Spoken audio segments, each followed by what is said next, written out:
I'm part of the cybersecurity team here at AT&T. Basically, I look at the various threats that are coming in and help to protect the enterprise against those threats. Hey Matt, I hear you have an interesting story related to Mirai. Yeah, this is pretty cool. So there's this group called Pen Test Partners, and from what I can tell, they've been doing research on IoT botnets and devices that have vulnerabilities and things like that for a while. So they were interested in the fact that these DVR devices seem to be the main population for devices that Mirai is infecting. And they did a little bit of research on their own on a set of devices that really wasn't publicly known to be vulnerable to Mirai, just to see what else they could find. Turns out they found a lot. They found a bunch of vulnerabilities that were not that surprising. I mean, some of these devices had Telnet, would have been vulnerable to the Mirai. Basically, it's password guessing is the way Mirai gets on boxes. It's very simple. Right. But they found that there were maybe a few more passwords that Mirai would have been able to add that would have given them access to these, that there were some devices that had Telnet on alternate ports, but the same passwords that Mirai had.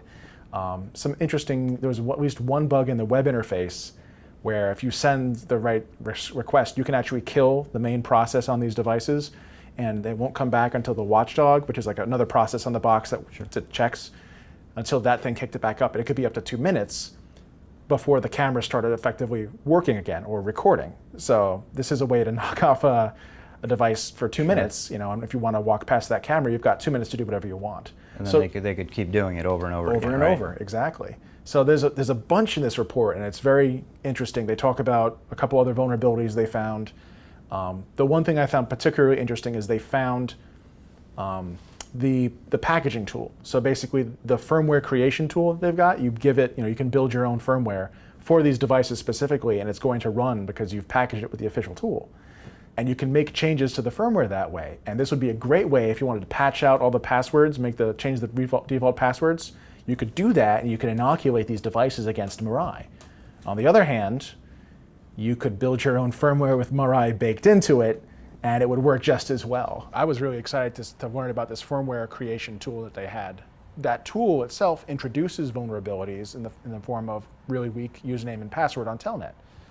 So you start to see a picture of why a device is vulnerable, not just necessarily just that it is vulnerable, but why. So that was kind of cool. All these devices seem to be built so similarly that, like you said, these are new devices, quote unquote, but they're still in that same family. So you just have to wonder, when are we going to just fix them all, right? You can't really. If the devices they're selling are extremely cheap, it may not be worth it for them to even patch them. Although it's the right thing to do, they're probably looking at it from a financial aspect. Absolutely, and the question of whether or not they're actually going to get patched once there is a patch, because these things don't typically have an interface that people can get notified there is a patch available. Right. And then the population of people who are actually able to step through the steps to actually patch it is probably smaller than that. Right. You keep on going. So even still, it's a limited pool of people that will actually be able to patch it. Yeah. So that being said, we have a lot. Mirai was still pretty large botnet. That it was very effective, I think, when it initially came out. So hearing this, they probably could have done a lot more to make it even larger, and they didn't. So what do you think that says about the attackers themselves? I wonder if it's Mirai. The thing about Mirai that's kind of unique is that the source code was released publicly, right? And that anybody and their mother could just go and run it. I mean, they may have to compile it for a couple different platforms, but that's not that difficult. That's the one barrier you actually have to get over. It may indicate that there are people out there who are using just plain vanilla Mirai and not pushing to improve the source code they've got. And if there are, I know there are some variants that are like that, but maybe it's few and far between. And also that these guys probably weren't super professional. They may have been collecting stuff on their own with a limited amount of what's been made public and not necessarily developing their own exploits. Now we have some public exploits, and that's why I think they might get added to at least one version of Mirai in the near future. Sure. Well, I think we never know why, what's in the mind of some of the bad guys, but I think it could be a matter of the Mirai botnet was pretty powerful in itself, so maybe they had enough and didn't need to put in the extra effort. It's put in the amount of effort that's required and no more. I think we're never going to see the end of these IoT bugs. At the very least, I can look forward to some entertaining ownage, that's all. I think ultimately, if people keep buying them, they're going to keep selling them, and there's no incentive for anyone to patch these, make them even more secure. I think that's the largest, that's the larger problem that we need to address. I think you're right. I think in this case, the manufacturer really has some work to do in order to change the default posture of the device, because they have that wizard that allows you to pack a firmware and automatically configure some things for you. It would be great if they could make changes that make it secure by default. There are lots of things that they can do. So there was a report by Cybersecurity Ventures. They're suggesting that by 2021, there will be a 500,000 unfilled cybersecurity jobs in the U.S. alone. In the U.S., wow. Yes. And I think there's about 3.5 million overall, and I think that includes India and the U.S. because the demand for cybersecurity positions is just increasing at a Sure. unreasonable rate. I think because there's so many issues that we discuss here all the time, and they're continuing. And to me, that brings up an issue of long term as we try to fill these new positions. A lot of that experience is not going to be there, and as the people that do have the experience are going to be, leaving those positions at some point or moving up to higher level positions, and I think that's going to create a huge vacuum in the cybersecurity field. So you raised a couple interesting questions there. The first is when they say cybersecurity jobs, do they mean like boots on the ground analyst jobs? Do they mean management positions? Do they specify what kinds, or do they just say the whole gamut is? The report didn't specify, but it did make the suggestion that they're now considering every position related to IT a security position. Interesting. So I think that mindset is actually a really good mindset. So right from the get-go, as far as creating an application, creating any sort of any development projects, have security baked into them right from the beginning. And I think overall in the long term, that'll help make some of the problems a little less. Right, terrible. because instead of having like a core group of X number of people who are handling all the security issues for the company, at least the very basic stuff that you can teach everybody else who doesn't have to be an expert, they can handle those sorts of things, like having a secure development lifecycle or having security awareness. As soon as somebody's hired, that becomes part of their basic training, and that's their slice of security. Instead of having to put the work for all of that, I guess, on like a core team of people whose job is just security. Right. I think you'll never get away from that, having that core team and those responsibilities. But I agree that there are certain things that everybody else in the company can do to help the security effort as well. Sure. Do you think that they should be teaching more cybersecurity? And so it's really a two-part question. Do you think they should be teaching it more in colleges and even high schools? And as well as where does the funding for that kind of curriculum come from? Mm-hmm. For the long-term perspective, absolutely. Creating STEM education and cybersecurity programs in schools and getting kids involved in it is a great way to first build the interest and then cultivate the people who are interested in it as they grow. Unfortunately, on the shorter time frame, you don't have that luxury. I know myself, I took a computer ethics course in college, and I think there's more of things like that are becoming available that are, they're not specific to cybersecurity, but I think they're on track to getting to the area where the general population of students are becoming educated in that type of thing. But how do we address the overall skills shortage in terms of the people we hire? It doesn't. Yeah. That's a great point. It doesn't address that. I agree that we should be teaching people in college. I would have taken that sort of curriculum had they had it. But what I will say is that from what I know of the curriculums that are out there, and then transferring those skills into the job market, there's still a bit of a gap in terms of what you know from the books and your exercises there, and what you actually have to do in the workforce. I would actually like to see more companies taking their IT staff and cross-training them. If there's a way to do like a rotational program where you swap positions, IT takes security, security takes IT, not the whole department, but a few representatives just to get that cross-training in, so that when they come back to their original positions, you've got people who understand the security problem. Things just like basic understanding of TCP/IP or being a Windows admin or a Linux admin will go a long way in understanding what's going on in the system. Like if you take someone who has absolutely no IT experience, train them in cybersecurity, you can do it. But I feel like in 4 years of college, you're not going to get them that background that they need to really understand what it is they just learned. Sure. And I don't mean that as a diss to anybody. Nobody's unintelligent because of that. It's just they don't have the context to make sense of what's being taught. Because there's so much to teach. Yeah, well, maybe we need to do like, we do with engineers and doctors and lawyers, teachers and nurses, where they actually have part of their curriculum as a year or two, study, right? Working in the field as part of the degree program. That's a good point. To me, I think we need to funnel more attention to students who want to do this and make it something that's attractive to the students. I read an article that some guy was talking about fixing the skills gap, and he says, and I'm not sure if this is 100% accurate, but he stated that if you were to take everybody graduated from college in the US this year alone, if they were all to graduate with a cybersecurity degree, that would fix the skills shortage. But it's never going to happen. It's not, yeah. It's still like a very small percentage of the population that's going to graduate with a degree in this, right. Which a little intimidating. As of today, the attackers are at a certain skill level. 5 years from now, they're going to be even at a higher skill level. And now we're talking not just nation states, but criminal actors, and that shortage of cybersecurity positions is just going to really increase the demand on the individuals that are filling those roles, and it's going to be tough. So John, sounds like you got an interesting story. I didn't get all the details, but something to do with Hyphens. Could you tell us a little more? Sure. What we have here is a situation where we've taught our customers, we've taught our friends, families, whomever, that they have to do good security when they're browsing internet sites. So we teach them to look for the lock in the browser. We teach them to check the URL that is in the address bar is clean. Well, some very enterprising attackers have learned that in a mobile device, your screen size is only so big.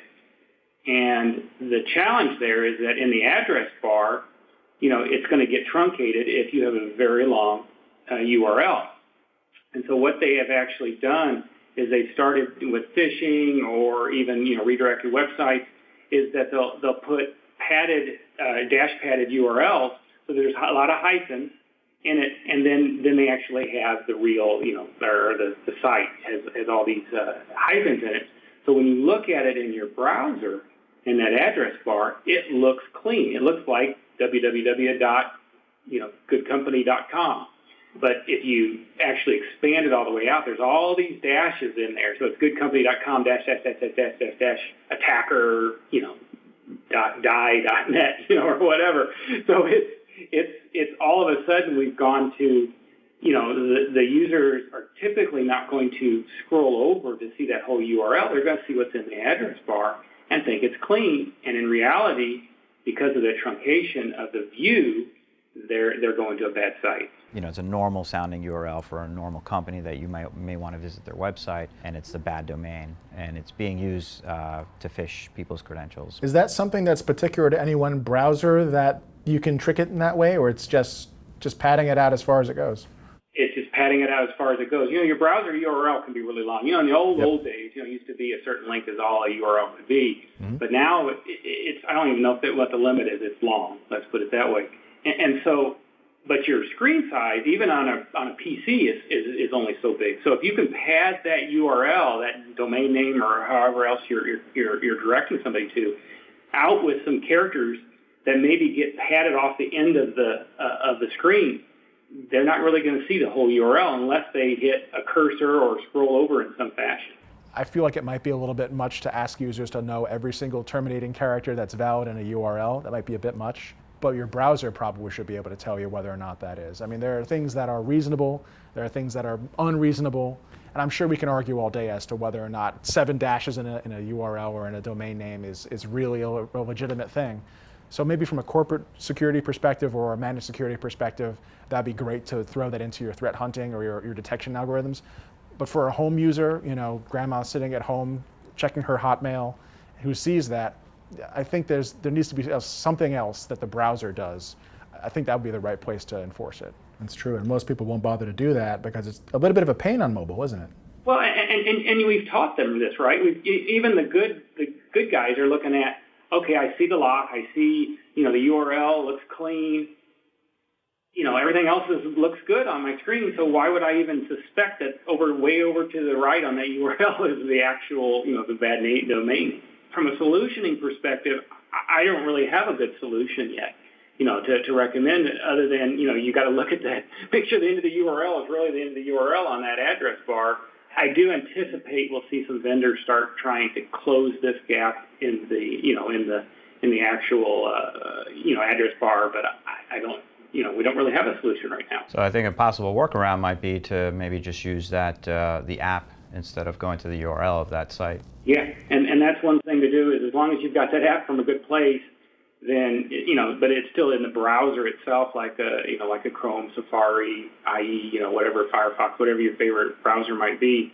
It's not necessarily that rule of looking at the URL and saying it's good. You got to make sure you've seen the entire thing. At least on Android, maybe you can tell me if this works on iOS because I'm an iOS user, but if you go to a link for some applications and it's installed on your phone, the app will intercept it and say, I'm going to handle this as the application and not as the browser. Right. On iOS, it asks you, do you want to open in the app? Okay. So I would. That's a good measure. I mean, it makes sure that, because the app will validate that URL for you and say, yeah, this is us, absolutely. Hopefully you can train a user to say, because they'll be going from like email or some other place where they're clicking a link and not like directly trying to access that site. It's the link and if the validation from that app that sort of protects them. Right. And they have to be able to recognize if I click on that link, and that's the worst thing to tell someone, test it by clicking on it. But if they click on it and it doesn't redirect them to the app, that should set be a off the giveaway alarm that, bells. hey, Yeah. maybe I need to double check this. These attackers are very creative and they're always one step ahead. They kind of recognize what's not, what's working for them and maximize their efforts on those types of issues. And then when something's not working, they figure out a new way that's more effective for them. So John, it's time for the famous Markley Quiz. What have you got for us today? John's quizzes are typically fair. I don't know about this one. It's almost like guessing dates, in history class. Well, this is a little bit of a history challenge quiz. Oh no. And a little science and a little history. One of the things that we always, especially those of us who are a little older, can remember the discussions that you can't crack a DES encryption key because we don't have the processing power to do it. Especially not at home. You all don't remember that because you're so much younger than I am. But still, I remember those discussions. And, now we know we can. And so one of the things that got me thinking about when, we talk about, you can't do this at home or you can't do this in, a year or you can't do this in, 20 million years, whatever, is where the processing power for our devices have gone, over the last, 10, 20 years. So this is a little quiz on floating point operations. Oh my goodness. All right. Let's see what we can do. So here we go. All right. So I don't know if either of you had the Nintendo GameCube. I have 3 of them at home. 3. They were one of my favorite things to play with. So and I'll give you a hint, it's in the gigaflops. How many gigaflops do you think the Nintendo GameCube could do back in the day? Oh my goodness. Now I feel like I'm trying to recall like Nintendo marketing materials in my head. I think I think they just announced like a new Xbox One, right? Mm-hmm. And I think that's at the 7 or 8 teraflops processing power. So that's a good baseline for where I would expect that's where we are today. So I'm really thinking down towards the 1 to 2 gigaflops. No? Yeah, I think that sounds about right. With the graphics that there were back then, how much more processing power would you need? I don't know. You know what? I'm going to go with 3. So 9.4 gigaflops. What? Really? Oh, all right. Thank goodness Manish knew off the top of his head some of the stats off the Xbox One X, because I would have had no baseline. So let's kind of say maybe a little newer and go to the iPhone 4. iPhone 4. How many gigaflops do you think the iPhone 4 could do? iPhone 4, which is probably about 5 years old, 5, 6 years old. I think it's that high. I think we're still at gigaflops. It might be at most 1 teraflop. Yeah, I'm thinking it's under though, personally. Okay. Give it 750 gigaflops. Yeah, I was thinking around 700 to 800 gigaflops. He's laughing. We're wrong. I'm tricky. You went the wrong way. Way off. Oh, we went the wrong way. So tell me it's less. Oh, it's a phone. Okay. An older phone, I guess you'd say. It's a phone, so it's not a game console, so it doesn't have to be that powerful. That's an excellent point. I'm going to go with 6 to be crazy. Really? Yeah, why not? Less. I'm going to go less, yeah. Interesting. I think I'm going to go with 20. Oh, there's our winner. Yeah? 1.6. 1.6. 1.6 gigaflops. Wow. To think that over such a long period of time for, a phone to have just a little bit more processing power than a Nintendo GameCube. It's to me, it's crazy. Yeah, it's an aspect that I never really thought about. The last one I'm going to give you today is the one that I think is going to really, in some ways it dates me because I can remember when these devices came out, and that is the Cray 2 supercomputer. Yeah. That was the big one. The one you had, it had like seats around the outside. Couldn't you sit on the outside of a Cray, almost like? You could sit. It's a big machine. I remember that was like my first computing book I ever saw. It was about the future of computing, and here's this Cray sitting there. Yeah. And people were like, "Oh, it's so cool." 10 gigaflops? I don't know. We seem to be going in the wrong direction here. I know, it was a supercomputer, but still. You got to remember, we're talking, 70s technology, probably. I know. Yeah. 4. Going with 4. It sounds. I think that's fair. Yeah, it's 1.9. So Still. iPhone 4. Oh, wow. I mean, you just think of the story is that here's these machines that we used to think, and imagine that they were so powerful. And nowadays, and I think you guys were talking about the Xbox One X, I mean, the PlayStation 4, and I don't, by itself is 1.43 teraflops. The processing power that we're talking about is tremendous. Good job, guys, on the quiz. Oh, thank you, John. Even though we got literally everything wrong. Next time you can quiz us on important historical dates down to the actual day. Yeah. Was it a Tuesday? That'll be fair. The hour and time. Over time, the amount of the devices and the increase in the processing power of these devices just kind of increases the ability for the attackers to exploit that processing power to use for their own needs. 10, 20 years ago, people were saying something is absolutely secure, and it's not a matter of is it secure, it's how long do I have to wait until someone proves me wrong in that space. Back in the day, they said you would never be able to crack DES in a lifetime. DES is considered kind of a joke at this point. Everyone's kind of moved on to AES and other ciphers. Before I started at AT&T, once I found out who I was going to be interviewed by, I immediately searched their name, and the first thing that popped up was ThreatTraq. And the first show that I ever watched was John Hugaboom, Matt Keyser were on it, and I was like, wow, these guys are awesome. Like, these are the guys that I want to work with, and for me to be working here today, and especially being on the show, is just an amazing experience. I'm so happy that I'm here right now.